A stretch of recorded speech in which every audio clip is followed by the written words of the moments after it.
Boss, hindi ka nga pwedeng umalis. Pareho tayo malalagot sa tatay mo pag nagkataon. Sinamaan niya lang ng tingin ang kanang kamay niyang si Leon. Manahimik ka na lang at dito ka lang. Para kapag hinanap ako, sabihin mo natutulog na. Hindi naman ako matatagalan eh. Tsaka ang boring dito sa loob ng hotel, no? Wala naman tayo ibang ginagawa. Kaya pagbigyan mo na ako. Saad niya habang inaayos ang dress na suot. Kapag ikaw talaga nahuli, boss, bahala ka. Pananakot pa nito, ngunit tinaasan niya lang ito ng kilay saka lumabas ng kwarto. Hanggang sa natagpuan na lang ni Wilma ang sarili sa isang bar na matatagpuan din sa hotel na tinutuluyan niya. She was having fun nang mapansin ang nagkakasiyahang tao at isinisigaw ang pangalan ng DJ. Humarap siya doon at tapanga nang makita ang nakapikit na DJ habang ang kamay nito ay minamanipula ang paghalo ng musika at sumasabay sa indayog. Hanggang sa dumilat ito at nagkatitigan sila. Napasingha pa siya nang kindatan siya nito. Napailing na lang siyang humarap sa counter at humingi ng alak. "1 martini please." Nakangiting tumango ang bartender. Siya naman ay pasimpleng nilingon ng stage na naroon. Pero wala na doon ang DJ at iba na ang nagpapatugtog. Napakunot ang noo niya. Hindi na lamang pinansin at ininom na lang ang hawak na baso ng alak. Makalipas ang ilang minuto, naramdaman na lang niya ang presensya ng isang tao sa kanyang tabi. Nang lingunin niya yon, ganoon na lang ang gulat niya nang makita ang DJ kanina. Nakangisi itong nakatingin sa kanya. "Hi, miss?" Namamangha siya sa angkin nitong kagwapuhan. Napakurap siya at napaayos ng upo. "Hi!" Nakangiwi niyang bate, kaya natawa ito at humingi din ng alak sa bartender. "Mag-isa ka lang? Di ba obvious?" Pambabara niya, kaya muli itong tumawa. "Right, mag-isa ka nga." Nailing na lang siya at uminom ng alak. At hindi na malayan na napadami na siya ng inom. Hanggang sa kinakausap niya ng lalaki at magaan ang loob niya dito. Kaya naman natagpuan na lang niya ang sarili na nakikipagtawanan sa binata. Ngunit ilang minuto ang lumipas, tinawag ito na isang DJ dahil kailangan itong magpatugtog ulit. Siya naman pumunta sa dance floor. Walang pakialam na sumasayaw. Ilan din ang sumubok na makasayaw siya, pero tinatanggihan niya ang mga ito. Gusto niyang magsaya muna ngayon dahil sa susunod, hindi niya na ito magagawa pa. Habang sumasayaw, napasinghap si Wilma at mabilis na humarap sa taong humaplos sa kanyang bewang. "Hey, beautiful?" Nakangising bati nito. Inilapit ang labis sa kanyang tenga. "Hey, Mr. DJ?" Saad niya. Inilagay niya ang kamay sa balikat nito. Hilo na siya at lasing, kaya hindi niya nakontrol kung ano ang kanyang ginagawa. Tumungo ang lalaki at inabot ang kanyang labi. Hindi naman siya umangal at hinayaan lang ito. Hanggang sa natagpuan na lang niya ang sarili sa sasakyan ng lalaki at nakakandong na dito. "Wait!" Awat niya dito at inilayo ang sarili nang maramdaman na lumalalim na ang kanilang halikan. "Gagawin ko lang ang bagay na yon sa taong pakakasalan ko." Hinabol pa nito ang kanyang labi. Sa pag-iwas niya, sa panga niya tumama ang labi nito. Napahinto naman ito sa sinabi niya. "Really?" Hindi makapaniwalang tanong nito at namumungay ang mga mata. Tumango siya kaya naman napubuntong hininga ang lalaki at hinagka ng kanyang noo. Gising pa naman siguro yon. Hindi niya naintindihan ang sinabi ng binata. Hanggang sa nag-drive ito paalis habang may tinatawagan. Tahimik lang siya at napapahagat labi. Dapat nakabalik na siya sa kanyang kwarto ngayon. Sigurado siyang hinahanap na siya ni Leon at mabubuko sila kung sakali. Bumalik sa kasalukuyan ng diwa niya nang makitang pumasok ang sasakyan sa isang subdivision at huminto sa may kalakihang bahay. Bumaba ang lalaki, saka siya inalalayan palabas. "Seryoso kayo magpapakasal kayo ng ganitong oras?" Sa lubong ng lalaking tansya niya ay kaidaran ng kanyang kasama.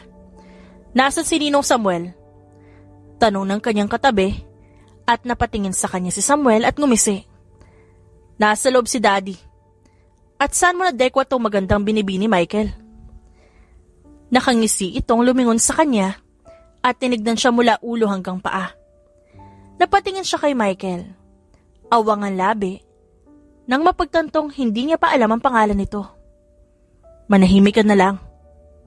Sagot nito at hinila siya papasok ng bahay. Doon naghihintay ang inaantok pang judge kaya napatikim siya. Anong ginagawa natin dito? Wala sa sariling tanong niya. Ngumisi naman ito at hinarap ang matanda.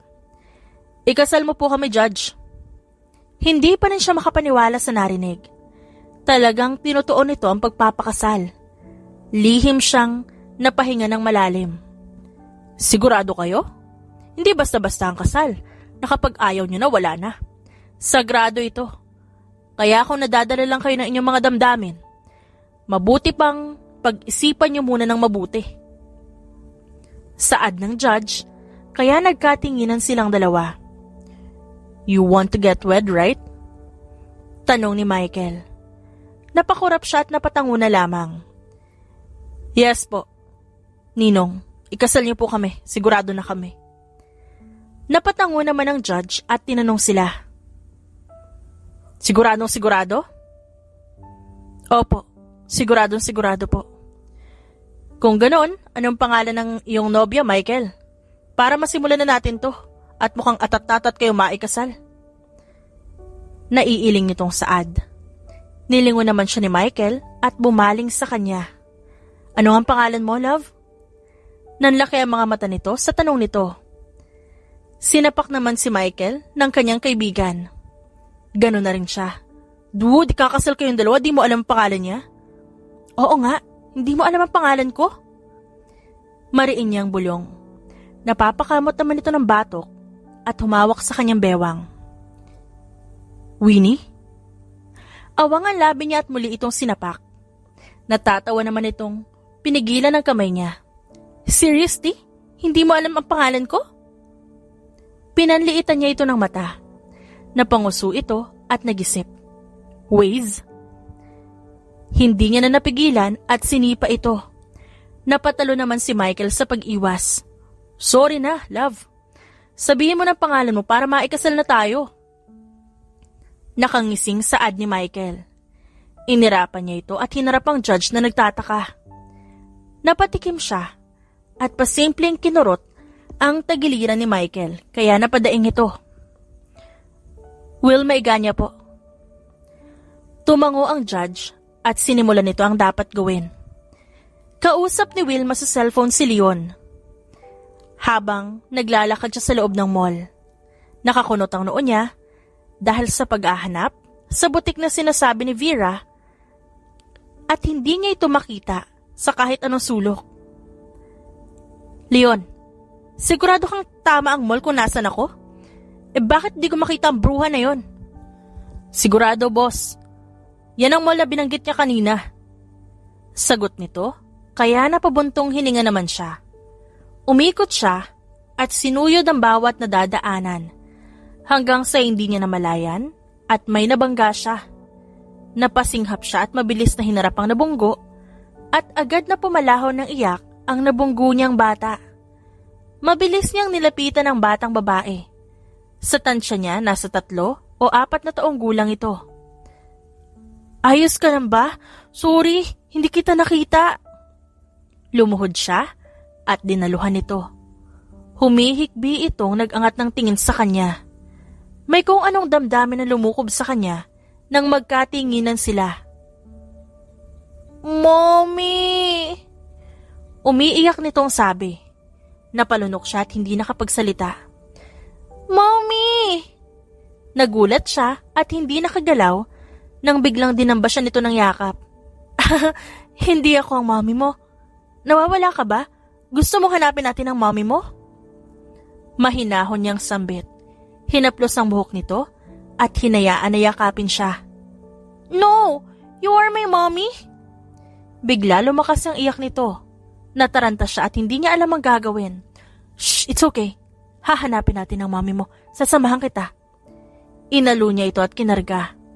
Umiiyak pa rin ang bata at nang makaupo sila sa malapit na bench, nang tumahan ang bata, nanatili itong nakatingin sa kanya. Hindi niya alam pero magaan ang kanyang loob dito. Mommy, where have you been?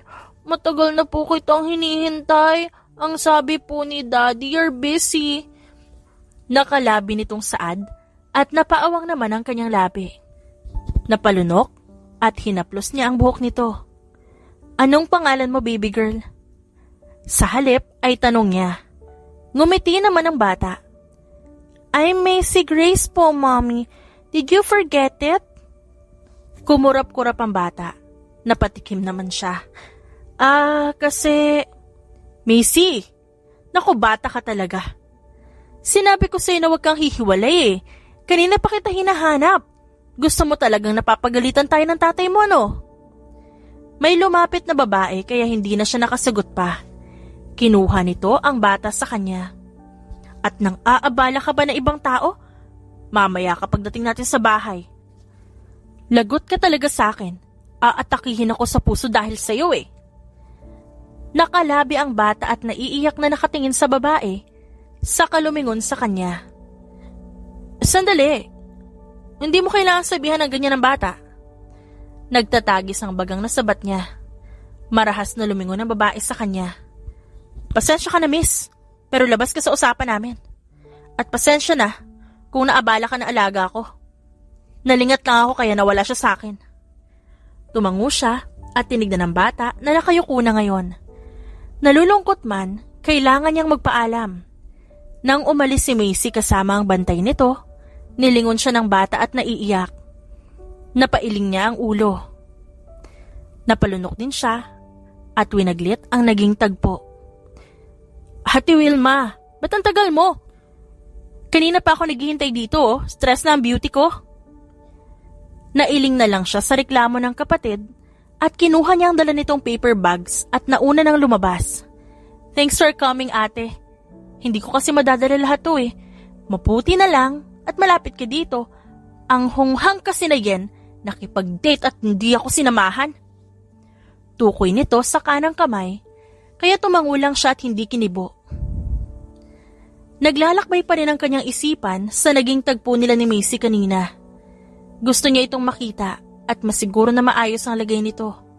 Hindi siya mapalagay. Napabuntong hininga siya at nagdrive paalis. Tahimik na nagmamasid si Wilma sa kalaban at naghahanap ng tiyempo. Nasa tuktok siya ng gusali habang ang kanyang target ay nasa kabilang gusali. Hawak niya ang sniper rifle, itinutok niya yun sa target. Nanliliit ang kanyang mga mata at napangisi nang makakita ng butas. Sa isang kalabit, mabilis na lumipad ang bala sa kalaban at bumagsak ito. Nagkagulo ang mga tauhan ng kanyang target at nagkibit-balikat naman siya. Umahon siya sa pagkakadapa at hinawakan ang kanyang earphone. Target down. Matapos yon, naglakad siya paalis. Sinalubong naman kaagad siya ng kanyang kanang kamay na si Leon at sinalo ang hinagis niyang baril. Ikaw nang bahala dito. And bring my baby home. Tukoy niya sa kanyang baril at tinapik ito sa balikat. Bigyan mo ako ng alak. Utos niya naman sa bartender. Anong... Any hard drinks, whatever it is. Putol niya sa sasabihin nito. Tumango na lamang ang bartender at inasikaso ang order niya. Kailangan niyang uminom. Sa puntong mabilis siyang makakatulog.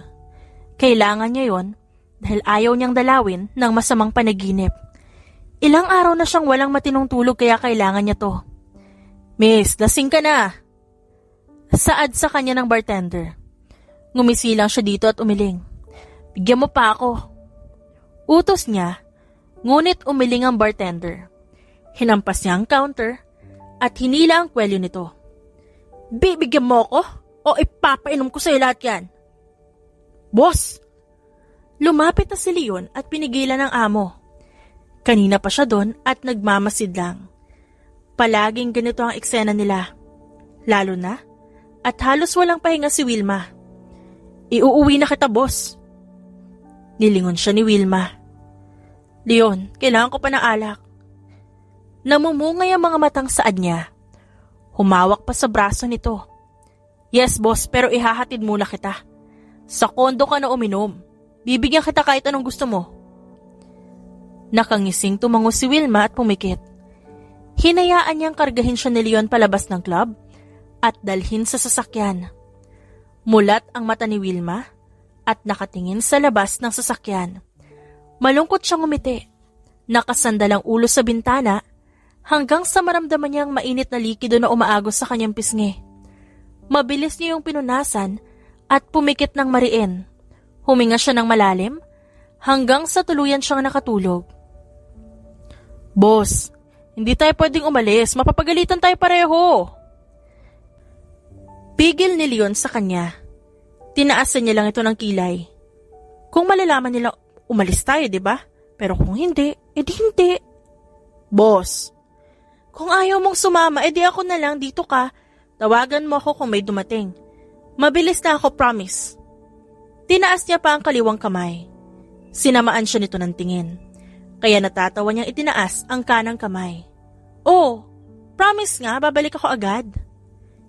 Wala nang nagawa pa si Leon sa matigas na ulo ng kanyang amo. Nakarating si Wilma sa ibabang parte ng hotel kung saan may club. Malaki ang kanyang ngiti na pumasok at nakisayaw. Minsan lang siya makalabas kaya sasagarin niya na. She was having fun hanggang sa ikasal siya sa isang estranghero na hindi niya kilala. Shit, ang sakit talaga ng ulo ko. Daing niya at napahawak sa ulo niya. Saka tumayo at nagbanyo. Matapos, tinawagan niya si Leon at ilang minuto lang dumating naman ito. Boss, pinapatawag po kayo nandun. Napataas ang kilay niya. Uminom siya ng tubig at tinanguan lang ito. Babalik na sana siya sa kwarto na magsalita ito. Nanaginip ka ba ulit, boss?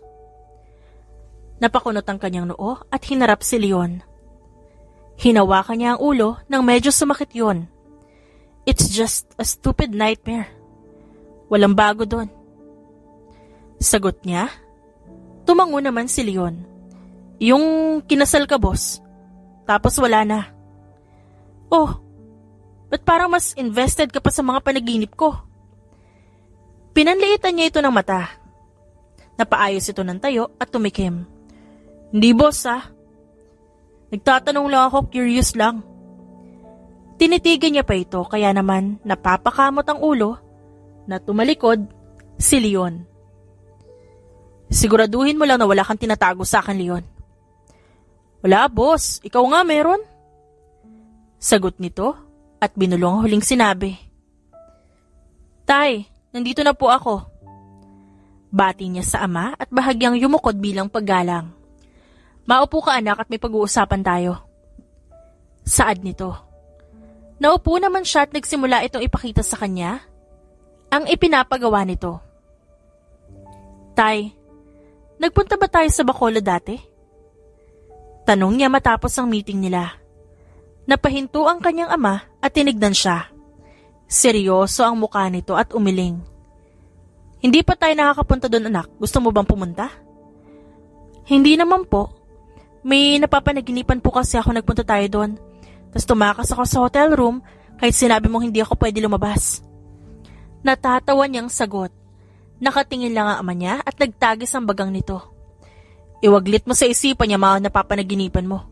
Hindi totoo yon at hindi naman kita pinagbabawalan. Saad nito at yumuko. Inaayos ang mga papeles sa lamesa. Tumango na lamang siya at magpapaalam na sana nang may maalala. Oo nga pala, tay. May kilala po kayo, Michael? Halata ang pagkabigla ng kanyang ama nang banggitin niya ang pangalan. Ngunit kumunot lang ang noon ito nang humarap sa kanya. Bakit mo naman naitanong? At wala akong kilala na gano'n ang pangalan. Hindi ito makatingin na maayos at inaabala ang sarili. Wala ho. Hindi ko rin alam pero para kasing pamilyar. That's enough, Wilma. Makakaalis ka na. Nagtataka man, Hindi na siya umangal pa. Malaki ang respeto niya sa kanyang ama at ayaw niya itong biguin. Nagpapabaling-baling si Wilma sa kinahihigaan. Mariin siyang nakapikit. No, don't. Pigil niya. Pikit mata na inaabot ang kamay sa lalaking hindi niya maaninag. Don't go! Wag! Nagpupumigla siya habang hawak siya sa magkabilang braso at inabot ang lalaking inalalayo sa kanya. No, please, wag! Hinihingal na napabalikwas siya ng bangon. Nang mapagtanto kung anong nangyayari, napahilamo siya ng kanyang muka. Sinabunutan niya ang sarili at malalim na napabuntong hininga. Ano bang nangyayari sa akin? Nahihirapan niyang bulong sa sarili habang hinihilot ang kanyang sentido. Simula nang bumalik siya, pagkatapos ng isang misyon, palaging laman ng kanyang panaginip ang lalaking hindi niya kilala. Hindi niya alam pero nasasaktan siya at pilit na nagmamakaawa na hindi mawalay sa lalaki. Pero panaginip lang yun. Hindi totoo. Maraming beses siyang umiling. Imposible. Wala siyang naalala na nangyari yun sa kanya. Kaya walang katotohanan ang kanyang mga panaginip. Daddy, kailan ko ulit makikita si Mommy? Tanong ni Macy kay Michael. Napabuntong hininga siyang hinaplos ang buhok ng anak. Macy anak, busy ang mommy mo. Nasabi ko na sa'yo, di ba? Kapag di na siya busy, pupuntahan natin siya. Sagot niya sa 3 taong gulang na anak. Ngumuso naman ito. Pero Daddy, I saw her sa mall. Ungot nito. Are you sure? Si Mommy mo nakita mo? Yes po, Daddy. Sigurado akong si Mommy yun. Hindi ko lang nadala picture niya nun, but I'm sure yung Mommy yun. She's the same in the painting in your room, Daddy. Nakagat niya ang labi at tumango. Maaaring nagsasabi ng totoo ang kanyang anak. Don't worry. Kapag hindi na busy si Mommy mo, we will call her. Thank you for that. You're the best. Nasa bar counter si Michael at uminom ng mag-isa. Kaya naman tinawagan niya ang kaibigan. Ito lang ang nakakaalam kung ano ang nangyari sa kanya noon. Bud, napatawag ka? Sagot ni Samuel sa kabilang linya. Tinungga naman niya ang alak bago nagsalita. My daughter saw her. I don't know what to do. Oh, you mean your wife? Nakangiwing tanong nito at napatango siya kahit hindi siya nito nakikita. That's good. Napaawang ang labi niya sa sinabi nito. Samuel, alam mo kung anong pwedeng mangyari pag nagkataon na magkita ulit sila. Macy is asking about her mother. And I can't always say, she's busy. Ubos na ang palusot ko. I understand, bud. Pero hindi mo ba naisip na lapitan man lang siya? Napapikit siya at nagsalin ulit ng alak.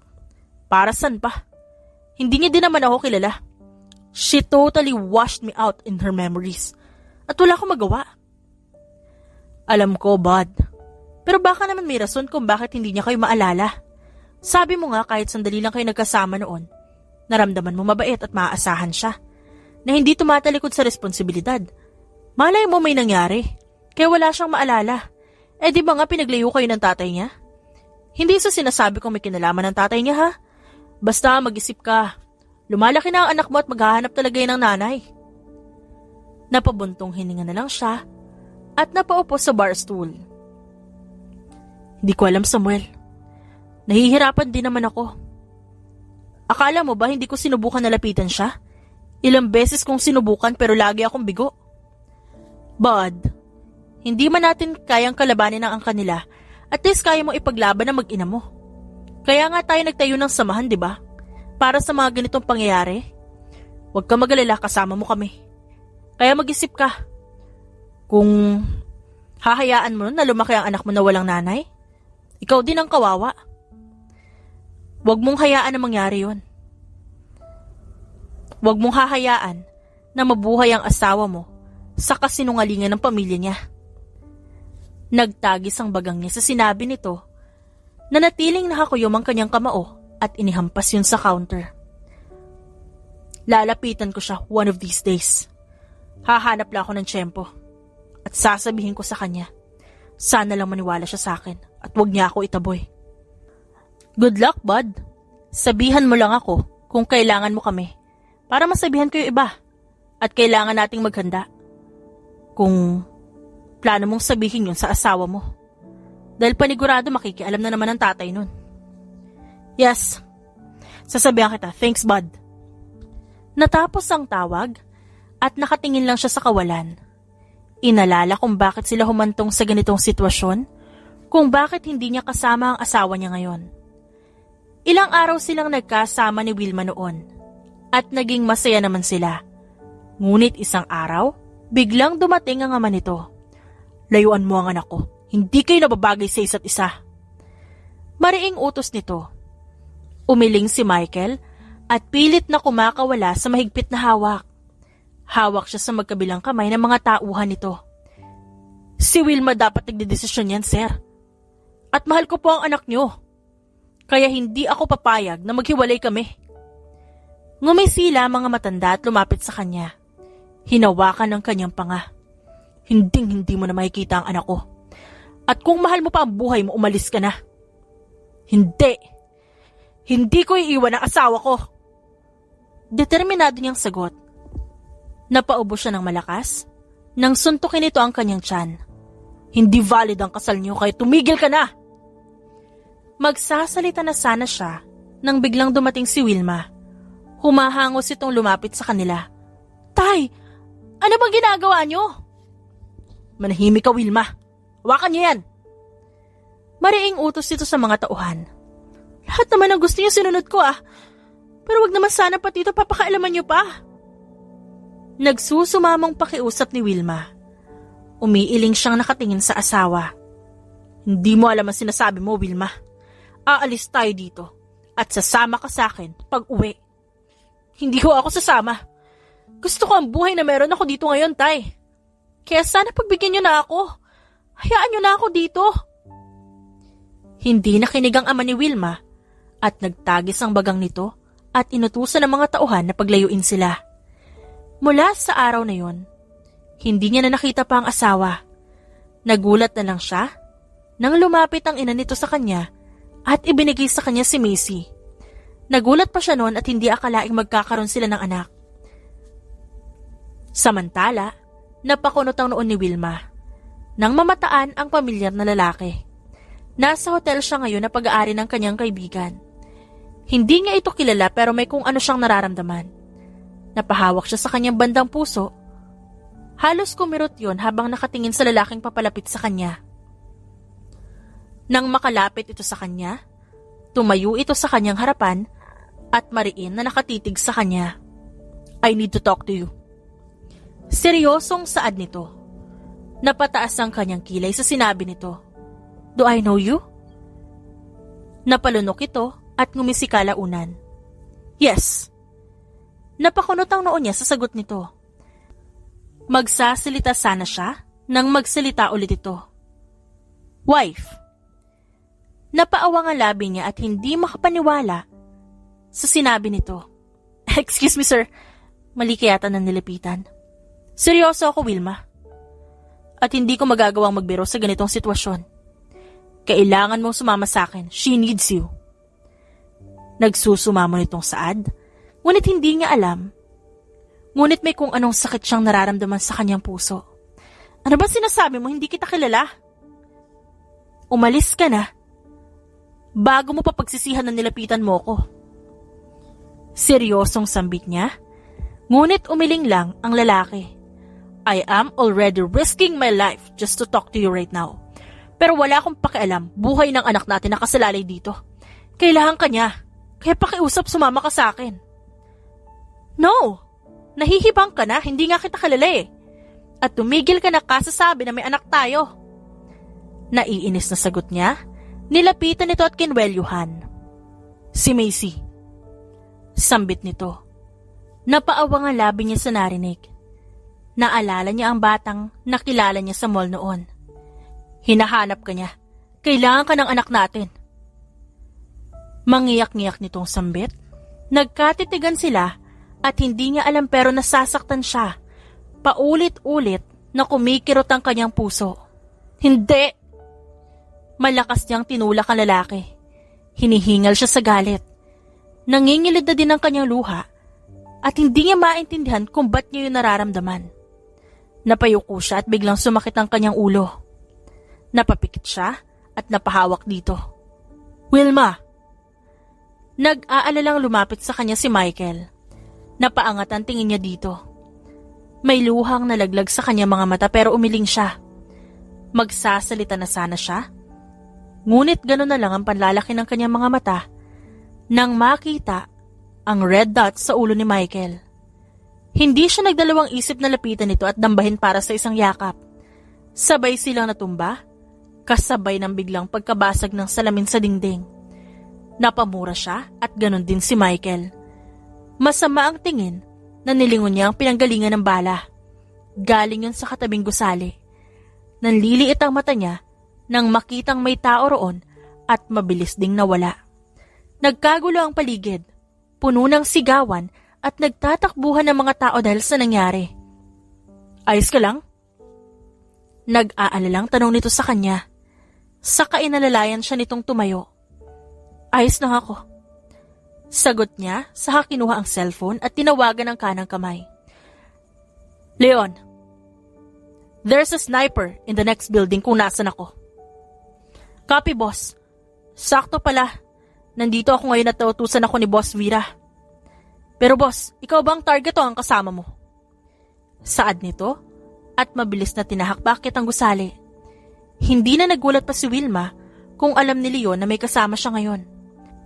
Mabuti na lang at nautusan si Leon ni Vira na kunin ang dress na susuotin nito para sa isang audition, kaya naroon ang lalaki. Napatingin siya sa kaharap. Nakatingin lang ito sa kanya ngayon. I don't know. Just get him! At huwag mong hahayaang makatakas. Galit siya at mariin ang kanyang utos. At agad ibinaba ang tawag. You should go. You're not safe here. Saad niya, kaya tumango ito at hinawakan ng kanyang kamay. Kaya napaigtad siya sa gulat. Alam ko pero wala akong pakialam. Kailangan ka ng anak natin. Please, Wilma. Kahit ngayon lang. Save our daughter. Nagsusumamo nitong Saad. Hindi niya alam ang sasabihin at nakatingin lang siya sa lalaki. I can't. Please, for Macy. Napabuntong hininga siya at nakita na lang niya ang sarili na sumama dito. Nang makarating sa ospital, kinausap sila ng doktor at nalaman niya ang nangyari sa bata. Ang 3 taong gulang na si Macy ay nakahiga sa kama at kita niya ang pagkaputla nito. Bigla siyang naawa at nasaktan siya para dito. Bigla na lang daw itong hindi nagising isang umaga at nagkaroon ng lagnat. Hanggang sa dinala nila sa ospital at nadiskubring may dengue ito at kinakailangan ito ng karagdagang dugo. Bakit ako? Hindi niya napigilang itanong. Nagkatinginan ng doktor at si Michael. Hindi ba ikaw ang nanay, miss? Nagtatakang tanong ng doktor. Nagpalipat-lipat ang tingin nito sa kanya at kay Michael. I'm not. Giit niya at masama ang tingin sa lalaki. She is, doc. Mrs., kailangan mong magpa-check muna ng dugo kung compatible kayo ng bata. Possible po kasi na kung hindi sa ama, sa'yo na tayo pwedeng kumuha. At kailangan niyo mag-decide as soon as possible. Tumingin si Michael sa kanya. Napabuntong hininga siya at napapikit at walang nagawa kundi tumanguna lang. Nagkibit balikat siya at sumama sa nurse. Sigurado naman siyang hindi siya compatible. Paano mangyayari yun? Ni hindi niya nga ito kilala. Kung hindi lang siya naaawa sa bata, wala siya dito ngayon. At pinaparusahan na ang pangahas na nagtangka sa kanya kanina. Ngunit gano'n na lang ang gulat niya nang malaman ang result. Compatible sila ni Macy. At kinabukasan, kailangan niyang magbigay ng dugo sa bata. Nang hihina siyang napaupo sa bench at napasandal. Pumikit siya at napahawak sa ulo at naguguluhan na siya sa nangyayari. Pwede naman sigurong magkadugo ang isang tao at ang isa pa Kahit di magkaano-ano, di ba? Nalilitong tanong niya sa sarili. Napasabunot sa kanyang buhok. Hindi niya alam ang iisipin niya. Kasi imposible na hindi niya alam. At paano siya magkakaanak nang hindi niya nalalaman? Hindi niya alam na nakatulog pala siya sa pagkakasandal at yun ang naabutan ni Michael. Dahan-dahan na lumapit siya kay Wilma. Tumabi ng upo at hinayaan itong sumandal sa kanyang balikat. I'm sorry kung sa ganitong paraan pa kayo magkikita ng anak mo. Hindi ito ang inaasahan ko. Dapat sa mas maayos na paraan. Bulong niya at napapikit at hinalikan ang ulo nito. Kinabukasan, isinagawa ang blood transfusion. Naluluha siyang nakatingin sa bata habang sinasalin dito ang kanyang dugo. Gusto man sanang hintayin ni Wilma na magising ang bata bago siya umalis, hindi niya nagawa dahil kailangan niya nang umalis. Bagsak ang balikat na pumasok siya sa kanilang mansyon. Dumiretso siya sa opisina ng ama. Ngunit ang akmang pagkakatok niya ay nahinto nang marinig ang mga boses sa loob. Huminga siya ng malalim at paalis na lang sana nang marinig niya ang kanyang pangalan. Idinikit niya ang tenga sa pinto at nakinig. Hanggang kailan ka makikialam sa buhay ni Wilma? Anak mo yun! Bakit hindi mo hayaan na maging masaya?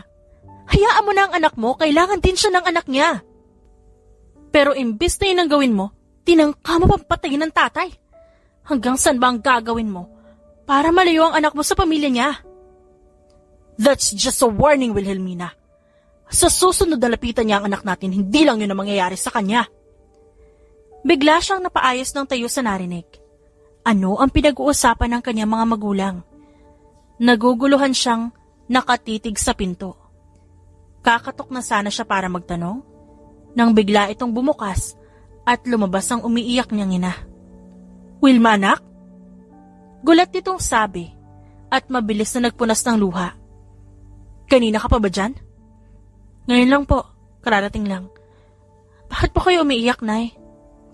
Wala ito. May hindi lang kami pagkakaunawaan ng tatay mo. Si tatay po, may iuutos daw siya sa akin. Saad niya? Tumango ang kanyang ina at hinayaan siyang pumasok sa loob. Umalis ang kanyang ina at dumiretso sa loob. Hindi na siya nagulat nang makita ang magulong opisina ng kanyang ama. Dahil sa narinig niya kanina. Saan ka galing? Matigas ang boses na tanong nito. May pinuntahan lang, tay. Nagbalik na ang kapatid mong si Via. Kasama ang mga anak niya. Kaya inaasahan kong tutulungan mo ang kapatid mo. Hindi kung sino-sino inaatupag mo, naintindihan mo? Tumango siya sa ama at hindi niya masabi ang narinig. Ilang araw ang lumipas, nagtataka siya sa kinikilos ng kanyang mga magulang. Hindi na ito nagpapansinan. Simula nung araw na marinig niyang nagkasagutan ng mga ito at siya ang dahilan. Ngayon nagdududa na siya kung totoo ang sinasabi ni Michael at may tinatago ang kanyang ama sa kanya. Kaya naman, determinado siyang malaman yon kung ano man yon. Ngunit hindi niya inaasahan na sa lalong madaling panahon niya malalaman yon. Wala ang mga kapatid niya dahil bumisita sa bahay ni Via at tanging ang kanyang mga magulang lang naiwan. Hindi niya pwedeng malaman yon. Hindi siya pupunta sa lalaking yon at hindi niya malalaman ang tungkol sa anak niya o asawa niya kaya manahimik ka dyan, Mina. Walang malalaman si Wilma kung mananahimik ka at hindi ako papayag na mapupunta siya sa lalaking yon. Bakit mo ba dinadamay ang mga bata sa away niyo? Walang alam ang anak natin. O ang anak ni Miguel na si Michael. Kaya huwag mo nang idamay ang bata sa galit mo. Si Miguel ang may kasalanan sa'yo, hindi si Michael. Hindi ang apo natin. Nahinayaan mo lumaki na hindi makasama ang ina niya. Nahihibang ka na. Hindi na kita kilala. Napaupo sa sobrang iyak ang kanyang ina. Napasabunot naman sa buhok ang kanyang ama. Natulo siya sa kanyang pagkakatayo. Awang ang labi at hindi makapaniwala sa mga narinig. Naluluha siyang humakbang palapit sa dalawa. Nanatiling bukas sara ang labi. So ito ang tinatago niya sa akin. Tungkol sa buhay ko? Tungkol sa pamilya ko? Yan ba? Naiiyak niyang tanong. Mabilis na nabaling ang tingin ng dalawa sa kanya. Anak, Wilma! Tumayo ang kanyang ina at humakbang palapit sa kanya. Ngunit umatras siya at umiling. So all this time, nagsisinungaling kayo sa akin? Paano niyo nagagawa ito sa sarili niyong anak? Ha? Bakit ako? Ginagawa ko naman ang lahat Lahat ng utos niyo. Tumaas ang kanyang boses at nanginginig na kinuyom ang kamao. Buong buhay ko, mula bata ako, nanghihingi na ako ng atensyon niyo. Lahat ginawa ko para maging proud kayo sa akin. Tapos ito ay gaganti niyo ngayon? Nabuhay ako sa isang buhay na puno ng kasinungalingan at hinayaan niyo yun. Hinayaan ko kayo kasi pamilya ko kayo Kaya hindi ko maintindihan kung bakit.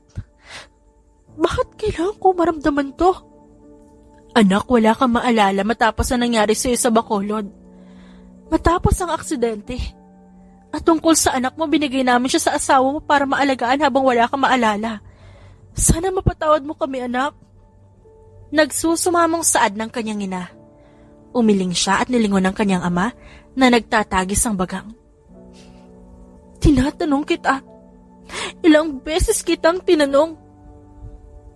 Baling niya sa kanyang ama na umiwas lang ng tingin.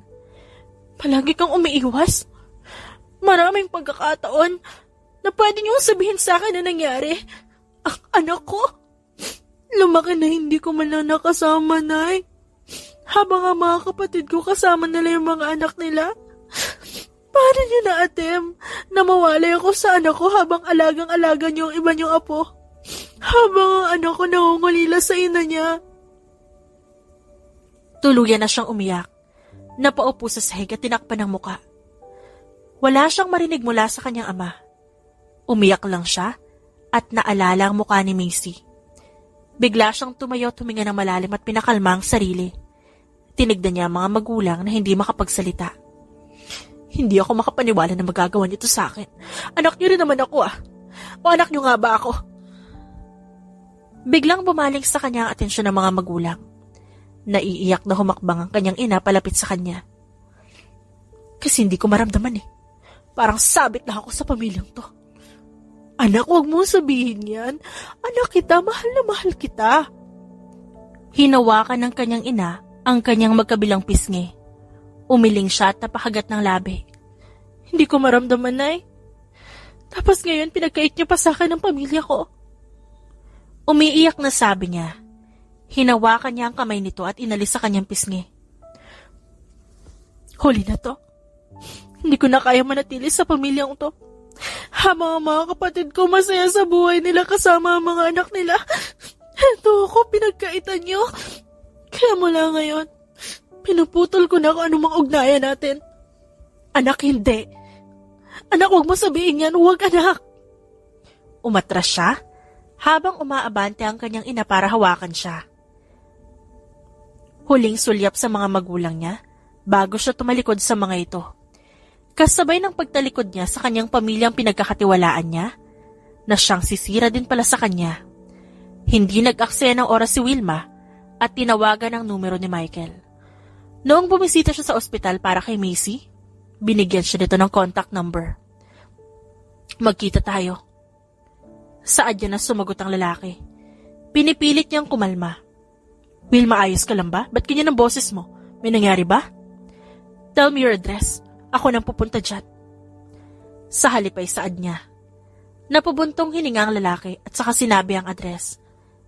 Daddy, who is that? Nilingon ni Michael ang anak. Ngumiti siya dito at hinaplos ang buhok nito. Si mommy mo. Pupunta siya dito. Really? Pupunta si mommy? Yay! Napangiti siya, pero napawi din ang maalala ang boses ni Wilma. Bakas dito ang pag-iyak. Napabuntong hininga siya at tumayo. Si Macy naman, nagtatatalon sa tuwa. Macy, behave ka mamaya ha. Huwag kang makulit kay mommy. Bili niya sa anak at masayang tumango ang bata. Ilang minuto ang lumipas, dumating si Wilma. Kinabahan pa siya na makitang nagpark ito sa harap ng kanyang bahay. Mabilis naman siyang lumapit. Nagulat siya nang makita ang itsura nito. Tikom ang labi ni Wilma at naiiyak na nakatayo lang sa labas ng kotse. Malungkot siyang ngumiti. Mukhang alam niya na kung bakit ito naroon. Maya-maya mabilis na tumakbo si Wilma palapit sa kanya at mabilis na yumakap. I'm sorry. I'm sorry kung ganyan lang ako. Sorry nga. Shh, naintindihan ko, love. Daddy, nandyan na ba si Mommy? Napahiwalay sila ng yakap at hinarap ang anak. Napahinto ito nang makita si Wilma. Napalabi at naiiyak nang makitang nag-iiyakan sila. Oh, Mommy! Palahaw nito at tumakbo palapit sa kanila. Lumuhod si Wilma at niyakap ang anak. I'm sorry, baby, ha? I'm sorry, ngayon lang si Mommy. Patawarin mo ako, anak. Mahigpit niyang niyakap ang anak at hinalikan ang ulo nito. Si Michael naman ay lumuhod din para mayakap ang kanyang mag-ina. Nakangiting umiiyak na niyakap niya ang kanyang pamilya. Sa wakas, bumalik na ang kanyang asawa. Mommy, tabi tayo matutulog, ha? Saad ni Macy. Bakas pa rin ang luha sa pisngi nito. Nakangiti siyang tumango sa anak at hinalikan ang pisngi nito. Of course, baby, tabi tayong dalawa. Pati po si Daddy, miss ka na din po. Kaya tabi tayo matulog tatlo. Nakangiting saad ni Macy. Napatikim siya at nilingon si Michael na nakatitig lang sa kanila. Wala siyang magawa at tumango na lamang. Sa kaniyakap ang anak. Napasinghap si Wilma nang maramdaman ang yakap mula sa kanyang likuran. Nang makatulog ang anak, nagpasya siyang magpahangin sa veranda. Anong iniisip mo? Bulong ni Michael. Napapikit siya at hinayaan ang sarili na sumandal sa dibdib nito. Masaya lang ako. Pero hindi ko matanggap na itinago kayo sa akin ng sarili kong pamilya. I know, love. Galit din ako at wala akong magawa. Pero ang mahalaga sa akin ngayon, magkakasama na tayo. Na magkasama na tayo kasama ang anak natin. Malungkot na ngumiti siya habang nakapikit. Hindi niya maiwasan na magalit sa kanyang pamilya. Sabihin mo nga sa akin, paano tayo naging mag-asawa? Paano tayo nagkaroon ng anak? Hindi ko man lang alam. Kasi wala akong maalala. Pero ramdam ko na may nangyari pero hindi ko lang maalala. Pwede mo bang sabihin sa akin? Pwede mo bang ikwento sa akin yon, Michael? Hinawakan naman ni Michael ang kanyang balikat paharap. We met in Bacolod, in a hotel bar. At sabi mo hindi mo gagawin ang bagay na yun sa taong hindi mo pakakasalan.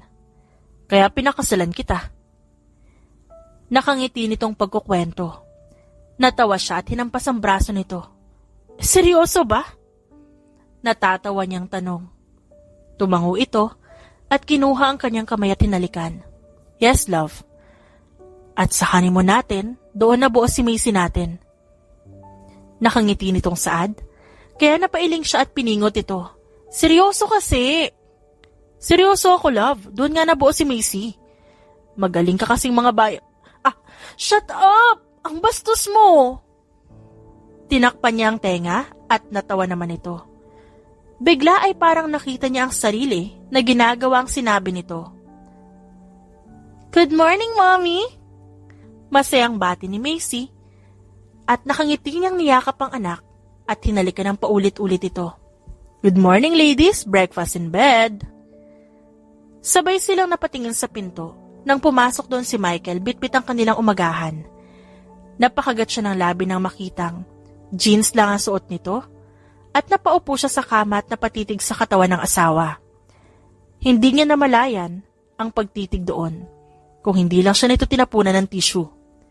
Later, wife, you can have that. Masama ang tingin na ginawad niya dito. Nakangisi naman si Michael habang inaasikaso si Macy. Nakita niya ang kanyang painting sa loob ng kwarto ni Michael at walang pagsidla ng tuwang nararamdaman niya. Litrato niya at may litrato din silang dalawa matapos maikasal. Totoong mahal nga siya ng asawa kahit pa hindi inaasahan ang kanilang pag-iisang dibdib. Matapos ang almusal, Nakatanggap siya ng tawag mula sa kanyang ate Emily at mukhang wala itong alam sa nangyayari. Pupunta ako, pero bukas na at may importante akong ginagawa. Sagot niya at nakangiting hinaplos ang buhok ng anak. Nag-angat ng tingin si Macy at ngumiti sa kanya. O sige, punta ka ha. Hindi ko alam ang nangyayari pero mukhang may problema si Via. Napabuntong hininga ito. Tumango lang siya at pinatay ang tawag. Hinihingal na napaupo sa pagkakahiga si Wilma. Nilingon niya ang anak. Napabuntong hininga siya at umiiyak na niyakap ito. Nanaginip siyang nawala si Macy at kasalanan niya. Love, ayos ka lang? Naalimpungatan na tanong ni Michael. Yumakap ito sa kanyang bewang at sinubsob ang mukha sa kanyang batok. Ayos lang ako. Nakangiti niyang sagot. Huminga siya ng malalim at niyakap ang taong pinakamahalaga sa kanya. Kinabukasan matapos magpaalam sa anak at asawa, dumaan muna siya sa bakery at bumili ng cake bago dumiretso sa bahay ni Via. Naiiling na lang siya sa mga sinasabi ni Vera at Nadine. Pilit na inaayos sa mga ito ang love life ni Via. Malungkot siyang ngumiti. Walang kaalam-alam ang kanyang kapatid sa nangyari sa kanya. Paalis na sana siya nang makita si Gladesa. Ngumiti ito sa kanya at kumaway. Kumaway siya pabalik at ngumiti sa pamangkin. Hindi niya alam. Pero may kung anong pumasok sa kanyang isipan. Ngunit mabilis niya yung winaglit sa isip. Wala itong kasalanan. Walang alam ang mga pamangkin niya. Sa sumunod na araw itinuon niya ang pansin sa anak at asawa. Paunti-unti bumabalik ang kanyang alaala. Ilang beses na din sila nagpa-check up. Kaya ngayon, paunti-unti nang bumabalik ang mga alaalang naibaon na sa nakaraan. Love, may pupuntahan ka? Napalingon siya nang pumasok si Michael sa kwarto habang nagbibihis siya. May kikitain lang akong kliyente, babalik din ako agad. Yumakap ito sa kanyang bewang at napangiti siya at hinarap ito. Huwag mo sabihin na ayaw mo akong paalisin. Nangingiti niyang saad. Napasimangot naman ito at natawa siya at ginulo ang buhok nito. Babalik din naman ako kaagad, like 2 hours lang. Matagal yun, mamimiss ka namin ni Macy. Alam ko na bukod kay Macy, ikaw yung makakamiss sa akin. Hindi nga ba't ayaw mo na akong pakawalan? Pagkatapos ng honeymoon natin nun? Kasi na love at first sight ka sa akin? Nakataas kilay niyang sabi. Natawa siya. Nakataas ang kilay niyang sabi at natawa siya nang yumakap lang ito at sumubsob sa kanyang leeg. Sobrang ganda mo kasi. Nabihag mo ang puso ko. Kaya hindi ako nagsisi na hindi ko itinuloy ang annulment nun. I'm sorry about that. Saad niya at niyakap ito. Hindi ko alam na ginawa yun ni tatay matapos kumanak kay Macy at nagkaroon na aksidente. Nawala ang alaala ko kaya hindi ko kayo nabalikan. Hinalikan nito ang kanyang ulo at mas niyakap siya kaya napapikit pa siya. Nagpapasalamat lang ako sa nanay mo at sa akin niya ibinigay si Macy nang mawala ang alaala mo. Oo nga. Sa kabila ng ginawa nila, nagpapasalamat ako at wala silang ginawang masama sa anak natin. Babawi ako. Babawi ako sa inyo. Tumango ang kanyang asawa at humiwalay sa yakap. Hinawakan ni Michael ang kanyang pisngi, saka tumungo para hagkan ang kanyang labi. Napangiti siya nang makita ang anak na masayang naglalaro. Mommy, paalis ka na po. Tanong nito, nagkatinginan sila ni Michael at napatawa. Yes, baby, pero babalik si mommy agad. May kailangan lang ako asikasuhin, baby. Okay, mommy, balik po kayo agad. Nakangiti siyang tumango at niyakap ang anak at saka hinalikan pa sa pisngi. Nang makarating sa lugar, nandoon na ang kikitain niya. Ngumisi ito at inginuso ang upuan para sa kanya. Don't worry. Your niece is in good hands.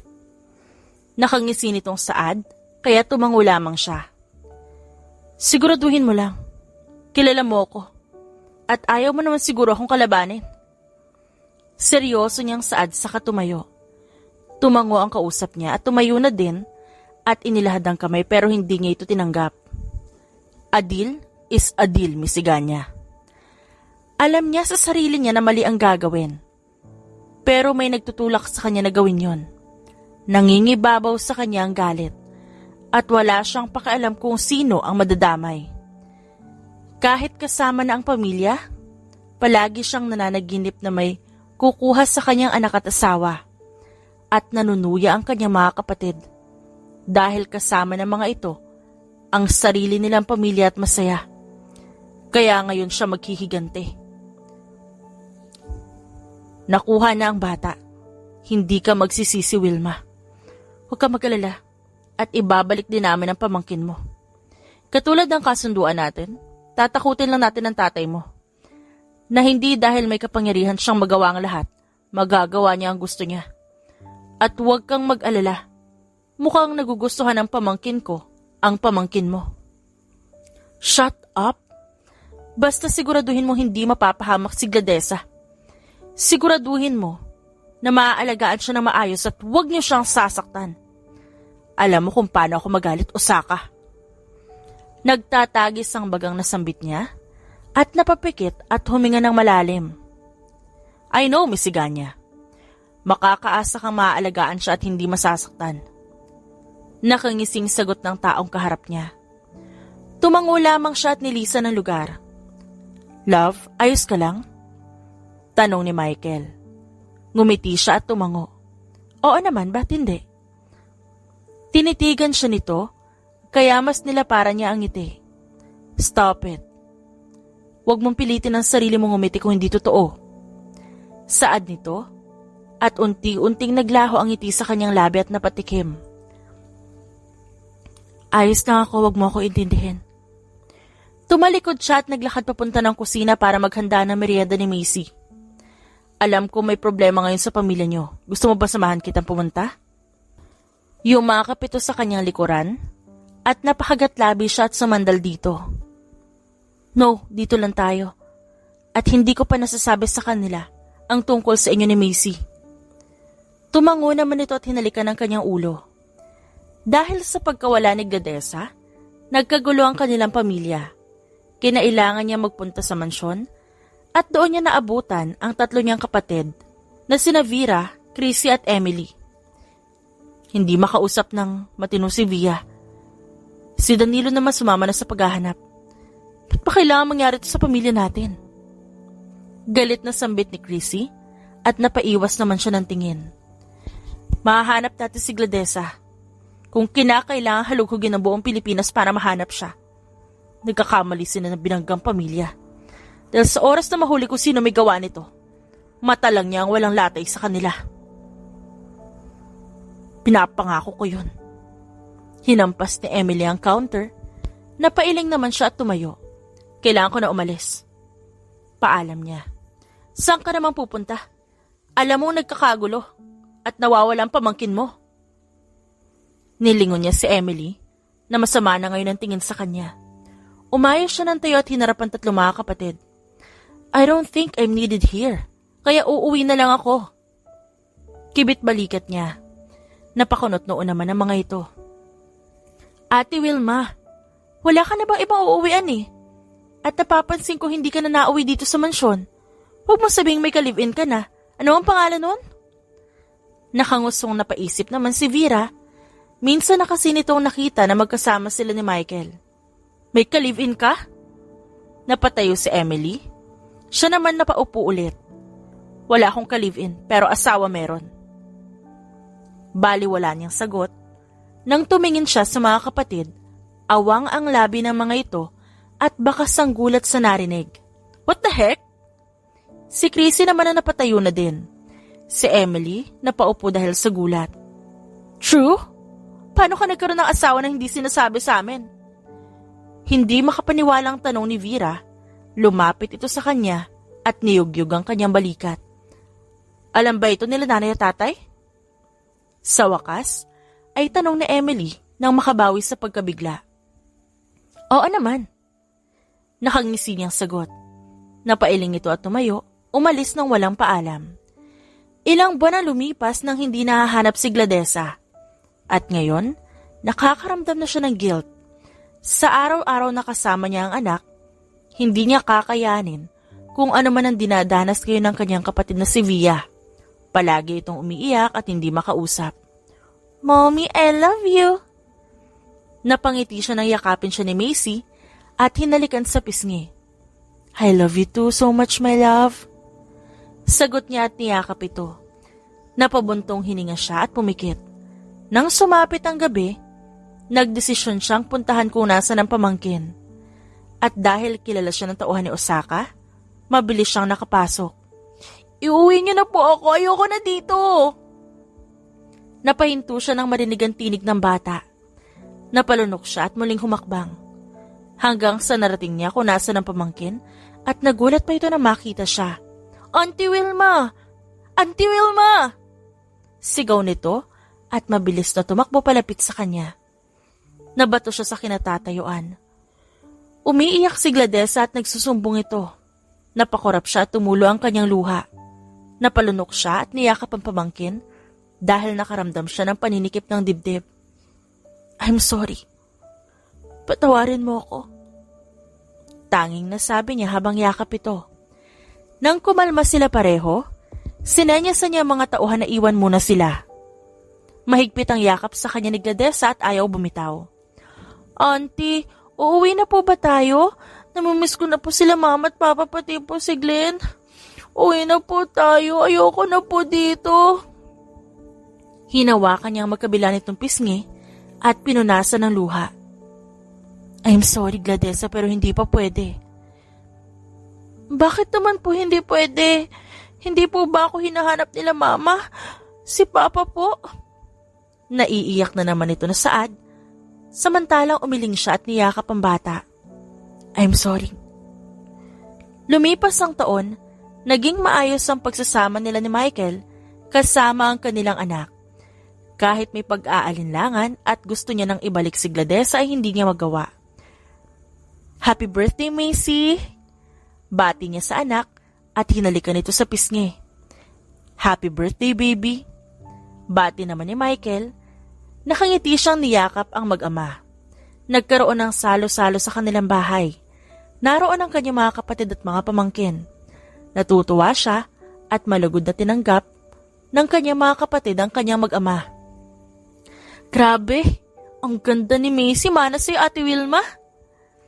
Nakangising sambit ni Vera habang kumukuha ito ng litrato, habang ang kanyang anak nakikipaglaro sa mga pinsan nito. Siyempre no, kanino pa ba magmamana? Nakataas kilay niyang sagot, samantalang natawa naman si Vera at hinampas ang kanyang balikat. Sinamaan niya ito ng tingin. Napaayos naman ito ng tayo at tumakbo palapit sa mga pamangkin at nakigulo. "Ang laki na ng baby natin. Hindi pa ba natin susundan?" Nakangising sambit ni Michael. Namumula na ito dahil nakipag-inuman sa mga kaibigan. Sinamaan niya ito ng tingin. Napanguso naman ang lalaki at naglalambing na lumapit sa kanya. "Lumayo ka nga sa akin na may alak ka." Sita niya, natawa naman ito at hinalikan ng kanyang pisngi bago tumakbo papunta ng banyo. "Okay, shower lang ako, tapos bakbaka na ha." Napaawa ang labi niya sa sinabi nito. Napailing na lang siya at inasikaso ang anak para matulog. Nang masiguro na tulog na si Macy, hinalikan niya ito sa noo at pinakatitigan. Naalala na naman niya si Gladesa. Last week, binisita niya ito at gustong sumama sa kanya. Pero katulad ng sabi niya dati pa, hindi pwede. Marami itong tanong at hindi niya masagot. Kaya minsan nagtatampo ito at hindi nagpapakita kapag dumadalaw siya. Hindi niya naman ito masisisi. Siya ang dahilan kung ba't ito nawalay sa mga magulang. Nang makapasok sa kwarto nila mag-asawa, napahinto siya dahil sakto namang lumabas si Michael sa banyo. Nakatapis lang ito ng tuwalya at tumutulo pa ang tubig sa katawan. Napatikim siya at sinarado ang pinto sa katuluyan na pumasok. Napatingin si Michael sa pagpasok niya. Ngumiti ito sa kanya. Siya naman nakaupo sa kama habang naglakad palapit ang asawa sa kanya. "Magbihis ka na." Sambit niya at nanlalaki ang mga mata nang tumungo ito at inabot ang kanyang labi. Napasinghap siya at hinabol pa ang labi nito. At napahawak sa dibdib ng asawa. Susundan na ba natin si Macy? Nakangising bulong nito sa pagitan ng kanilang halik. Napaungol siya na humaplos ang kamay nito sa gilid ng kanyang dibdib. Napatingala nang bumaba ang halik nito sa kanyang leeg. Hindi na siya nakasagot pa nang marahan siya nitong tinulak pahiga at dinaganan. Habang magkahinang ang kanilang labi, ang kamay nito ay naglalakbay sa kanyang katawan. Huhubarin na sana niya ang pang-itaas na damit nang pareho silang matigilan. Malakas na kumatok si Macy sa kanilang pinto kaya nagkatinginan silang dalawa. Natawa siya at napanguso naman si Michael. Ako na. Magbihis ka na. Saad niya at umalis naman sa ibabaw niya si Michael at nakangusong nagpunta sa cabinet nito. Siya naman ay binuksan ang pintuan, napangiti siya nang makita ang anak. Can I sleep here, Mommy? Nagpa-cute pa ito kaya natawa siyang kinarga ang anak. Oo naman anak, kahit kailan mo gusto. Sagot niya, kaya natuwa ito.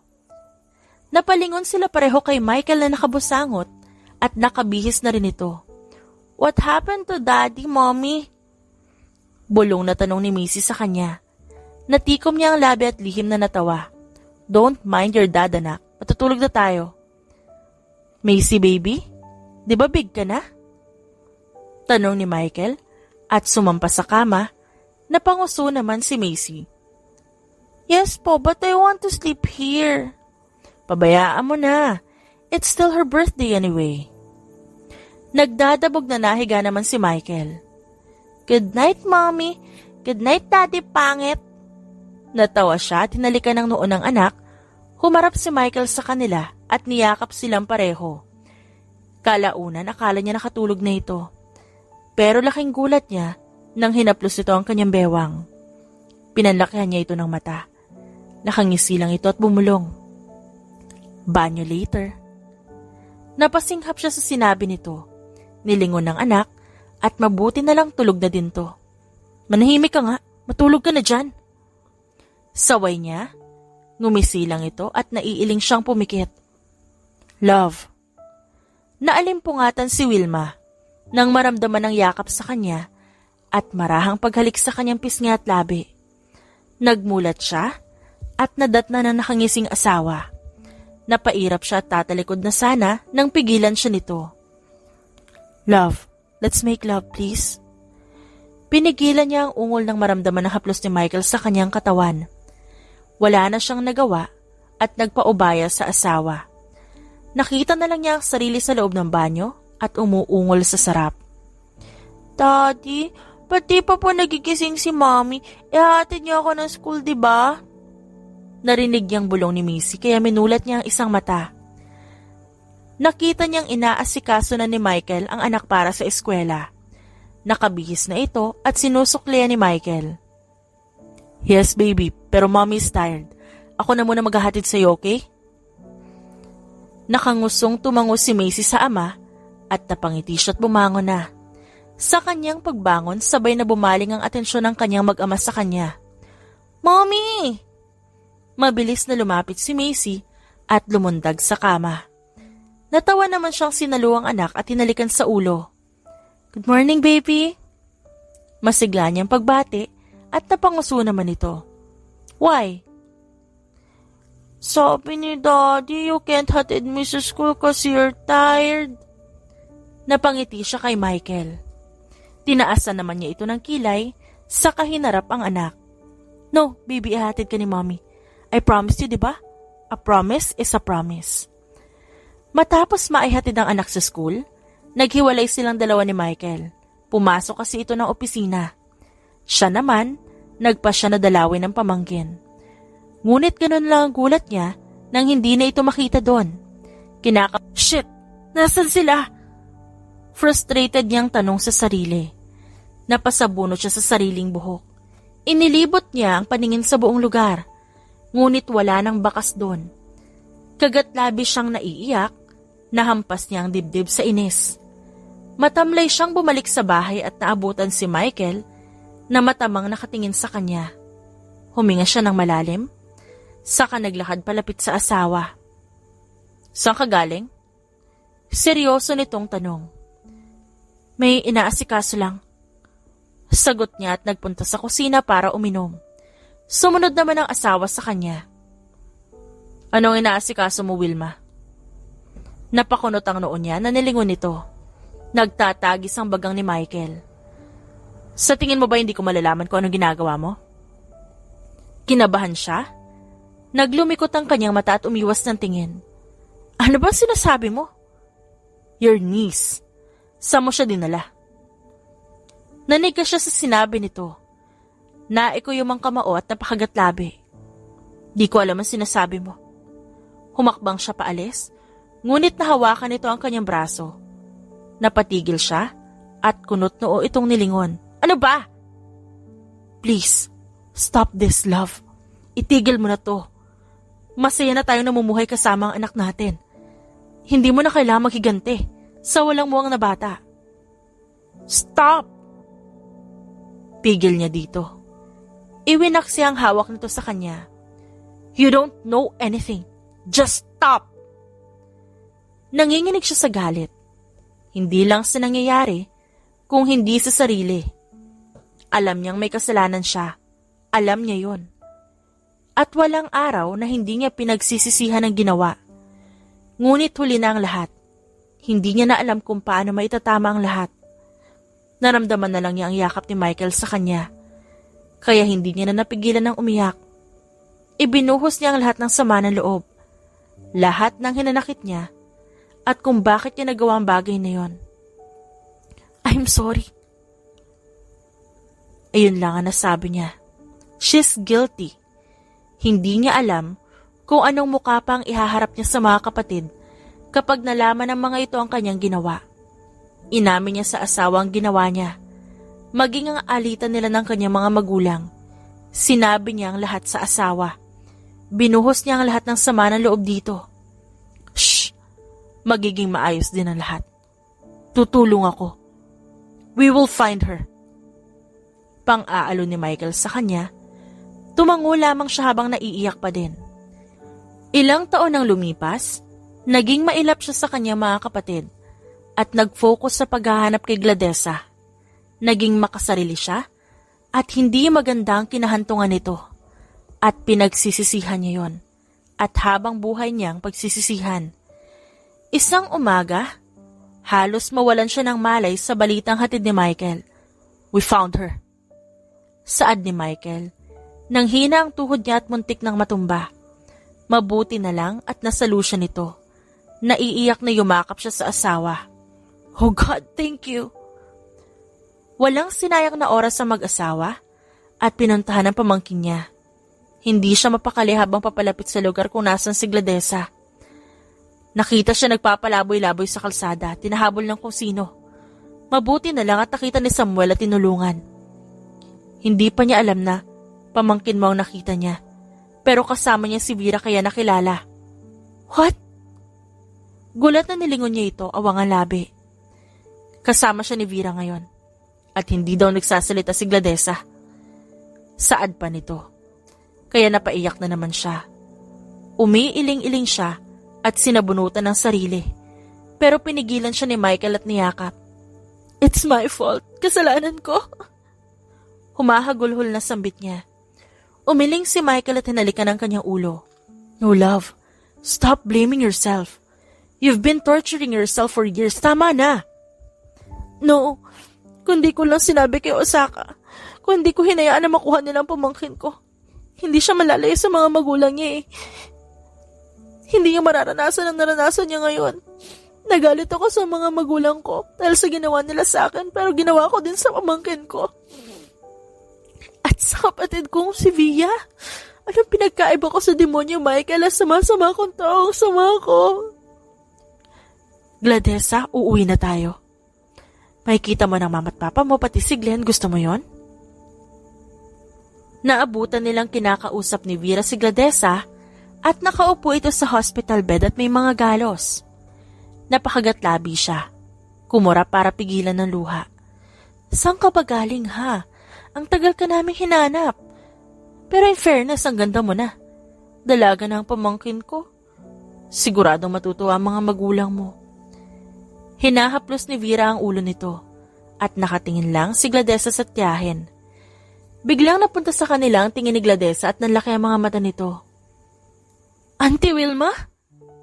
Napasinghap siya at napatakip ang kamay sa kanyang labi. Nagulat din si Vera at napalingon sa kanya. Ate Wilma! Napatayo si Vera at niyakap siya ng makalapit. Nakita na si Gladesa, matutuwa na si Ate Via nito. Makukumpleto ulit sila. Tumango siya at naiiyak na lumapit kay Gladesa na nakatingin lang sa kanya. Hi. Mahinang bati niya at napahagat ng labi at tumungo. Bakit ngayon lang po kayo? Hindi na po kayo bumalik. You left me there, Auntie. Umiiyak na siya at niyakap ito at humihingi ng patawad. Umiiyak na gumanti ng yakap si Gladesa. Nag-iiyakan silang dalawa nang sumingit si Vera. Hoy, andaya! Kanina ka nakausap kita, hindi ka kumikibo. Tapos dumating lang si Ate Wilma? Hindi ka na nagsalita, umiiyak ka pa. Matapos ang iyakan, kinamusta niya ito. Nalaman niyang dinala ito sa Russia at nanatili doon ng ilang taon bago bumalik ng Pilipinas. Nang magkaroon ng pagkakataon na tumakas, tinakasan ito ang mga bantay. I'm sorry, Gladesa. Patawarin mo ko. Umiiyak na sambit niya. Pinunasan niya ang luha nito sa pisngi. I'm fine now, Auntie. Pero hindi ko po masasabi na okay lang ang nangyari. Pero naiintindihan ko po kasi mahal ko kayo eh. Kaya pinapatawad ko po kayo. Sayang nga lang po. At wala ko sa piling ng mga magulang ko sa mga nagdaang taon. Hindi ko sila nakasama, hindi ko kayo nakasama. Pero ayos na po ako ngayon. Ang mahalaga po nakabalik na ako. Nandito na ako. And thank you. Thank you for coming back. Niyakap niya itong muli at hinalikan ng ulo. Ang drama niyo? Anong meron? At di ako na-inform. Nagkatinginan silang dalawa ni Gladesa at sabay natawa. Wala, manahimik ka na lang dyan. Inirapan lang siya nito at naupo katabi si Samuel. Babe, pinagkakaisahan nila ako. Reklamo nito. Natawa lang si Samuel at niyakap ang nobya. Salamat mahala, buti pa ikaw nilalambing mo ko. Sambit niya dito at niyakap ito. Salamat mahala. Sambit niya sa asawa at niyakap ito. Wala akong ginawa. Sinuportahan lang kita. Pero mahal, ngayong bumalik na ang pamangkin mo, sana patawarin mo na yung sarili mo at magsimula tayong muli. Saad ni Michael at hinaplos ang kanyang pisngi, tumango siya at nakaramdam ng halik sa kanyang ulo. Kahit kailan talaga napakasweet ng kanyang asawa. Makalipas ang ilang araw, nakabalik na si Gladesa sa kanyang pamilya. Masaya siya, pero hindi maiwasan na makaramdam ng guilt. Kahit napatawad na siya ng pamangkin, hindi niya alam kung mapapatawad siya ng kapatid. Lumipas sa mga taon, nangumpisal siya sa simbahan. Umiiyak siyang sinasabi sa pare ang nagawa niya. Ilang beses siyang humingi ng tawad at naglakad na nakaluhod papunta sa altar. Lahat ng sinabi ng pare ay ginawa niya. Isa na lang ang kulang. At yon ay ang aminin sa kapatid niya ang nagawa. Hindi ko alam kung mapapatawad kita, Ate Wilma. Kasi kahit nakabalik na ang anak ko, nandito pa rin yung sakit at nag-iwan na ng lamat. Kaya hindi ko matanggap. Galit ako sa'yo. Pero nasabi sa akin ng anak ko ang nangyari. Kahit umamin ka ngayon, at kahit ilang taon na nakalipas, hindi ko matatanggap ang paghingi mo ng tawad. Kasi ba't kailangan mo idama yung anak ko? Bakit anak ko pa? Alam mo kung ano nangyari sa pamilya ko pero ginawa mo pa rin. Nalayo mo sa akin ang anak ko dahil lang gusto mo maghiganti sa mga magulang natin? I'm sorry. Umiiyak na sambit niya. Umiling lang si Via at umiiyak na rin. Maski si Danilo ay galit sa kanya at tinanggap niya lahat ng hinanakit ng kapatid. Kinabukasan, nakita na lang niya ang sarili na nag-iiyakan sila. Humingi ng tawad ang kanyang mga magulang at inamin itong may alitan sa ama ni Michael kaya nagawa nila ang bagay na yon. Lahat ng komprontasyon hinarap niya. Nagalit maging ang iba niyang kapatid sa ginawa niya. Ngunit sa kabila ng lahat, walang ibang magdadamayan kundi ang pamilya. Hindi man lubos na napatawad ang bigay sa kanya. Naniniwala siyang darating ang araw na mapapatawad siya ng mga ito ng buo at mapapatawad niya din ng mga magulang sa mga ginawa nito sa kanya. Mommy, si ate inaasar ako. Sumbong ni Junior sa ina. Napailing naman siya at nilapitan nito. Ano na naman ang ginawa mo sa kapatid mo? Kasi she keeps on telling me na I wiwi sa floor That was an accident. Di ko napigilan. Okay. Don't mind your ate na. Mamaya pagsasabihan ko. Okay. I will tell ate that she's grounded. No sleepover. Dito siya matutulog sa bahay. Wala akong sinabing ganun Pero mommy, dapat grounded siya. Para hindi siya umalis. Wala akong kalaro mamaya. Naiiling niyang kinarga ang anak. Asus, ayaw mo lang talagang paalisin ang ate mo. Naglakad sila papunta sa sala. At sakto naman na pababa ang kanyang asawa. Nagkakawag naman kaagad si Junior para malapitan ng ama. Daddy ko! How's my Junior? Inaaway ako ni ate. Don't let her sleep over, Daddy. Napatingin si Michael sa kanya. Nagkibit balikat naman siya at nilapitan ng panganay na abala sa binabasa. Hey baby, what are you reading? Tanong niya dito. Mabilis naman itong sinara ang libro. Ba't mo sinara? Bawal mabasa ni mommy? Yes, mom. Bawal. I have to get ready na pala for my sleepover kila ate Gladesa. Sambit nito at tumayo. Mabilis na nagpababa si Junior sa ama at humarang sa kapatid. You can't. Dito ka lang. Di pwede. Umalis ka dyan at maghahanda pa ako. No, di ka pwedeng umalis. Natatawa na lang sila mag-asawa na nakatingin sa mga anak na parang nagpapatintero. Hi, love. Lumapit si Michael sa kanya at humalik sa kanyang labi. I love you, mahal. Napangiti naman siya at niyakap si Michael. Mahal na mahal kita kayo ng mga bata. Kahit masama ako. Sinamaan siya nito ng tingin. Napanguso siyang yumakap na nandito. Don't say that. Hindi ka masama. Ikaw pa rin ang pinakamamahal ko. Kahit ikaw ang pinakamasama sa buong mundo. Di masama nga. Saad niya, kaya napatawa na lang silang dalawa. Lumapit ang mga anak nila at yumakap na rin. Nakangiti niyang pinagmasdan ang kanyang pamilya. Mabait pa rin ang Diyos. Dahil sa kabila ng ginawa niyang masama, hindi nito hinayaan na masira ang kanyang pamilya. Kaya pinangako niya sa kanyang sarili, hinding-hindi niya sasayangin ang natitirang buhay sa pagsisisi lamang. Instead, she will do everything in her power to improve and love her family.